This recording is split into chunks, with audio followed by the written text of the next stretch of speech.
واقعی عقلمند خواتین اس بیان کو سنیں گی تو وہ جو مسکنسپشن پیدا کیا جاتا ہے کہ جناب اسلام میں عورتوں کو آزادی نہیں ہے، جناب اسلام میں عورتوں کے لیے گھٹن ہے، اللہ اکبر، ذرا پہلے اسلام سے پہلے کے حالات پڑھو اور اس کے بعد اسلام کے آنے کے بعد عورتوں کو کیا شاندار مقام میرا دین دیتا ہے۔ اللہ کے نبی نے دا بیسٹ لوگوں کی جب مثال بیان کی، بہترین لوگوں کی مثال بیان کی، تو نبی پاک فرماتے ہیں، ترمذی کی حدیث ہے، سب سے بہتر وہ ہے جو اپنے اہل کے لیے بہتر ہو، یعنی اپنی فیملی کے لیے بہتر ہو، اور آقا فرماتے سنو میں تم سب سے زیادہ اپنے اہل کے لیے بہتر ہوں۔ نبی پاک سب سے زیادہ اپنی فیملی کے لیے بہتر۔ نبی پاک علیہ الصلوۃ والسلام سے ایک شخص نے پوچھا، حضور شوہر پر بیوی کا کیا حق ہے؟ تو آپ نے فرمایا جب وہ کھائے یعنی شوہر کھائے تو بیوی کو کھلائے، جب لباس پہنے اسے بھی پہنائے، اس کے چہرے پر نہ مارے، اسے بدصورت نہ کہے، اور اگر سمجھانے کے لیے اس سے علیحدگی کرنی پڑے تو گھر میں ہی علیحدگی کرے۔ اللہ اکبر۔ ایک بار حضرت عمر فاروق رضی اللہ عنہ کی بارگاہ میں، سنیے گا، بڑا دلچسپ واقعہ۔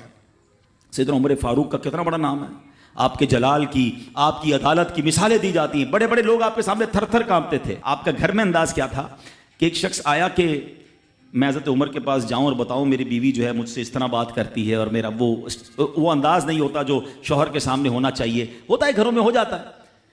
تو حضرت عمر کے دروازے پر پہنچا نا، تو اندر سے اسے سیدنا عمر فاروق رضی اللہ تعالیٰ عنہ کی زوجہ ام کلثوم رضی اللہ تعالیٰ عنہ کی ناراضگی کی عالم میں گفتگو کرتے ہوئے سنا۔ وہ حضرت عمر سے بات کر رہی تھی، تو وہ شوہر سوچنے لگا کہ میں تو اپنی بیوی کی شکایت لے کر آیا تھا، حضرت کے تو گھر کا بھی معاملہ ہی ایسا ہی ہے۔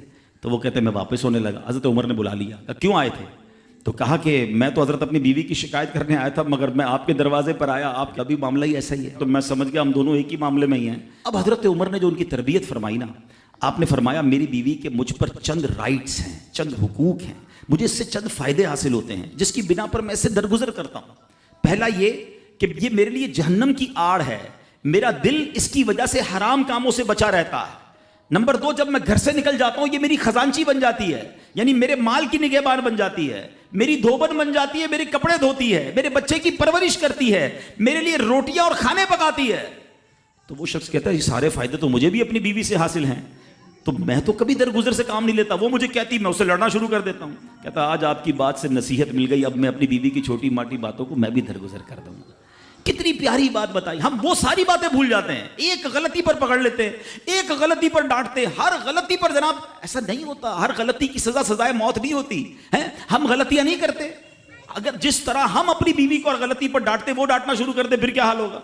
تو ایسا نہ کرے، وہ بھی دل رکھتی ہے۔ ہم نے کسی انسان سے شادی کی ہے، کمپیوٹر سے نہیں کی، ٹھیک ہے نا، تو کمپیوٹر بھی آج کل وائرس آ جاتا ہے، تو وہ تو انسان ہے، غلطی ہو گئی، کوئی بات نہیں۔ تو سبحان اللہ، اتنا پیار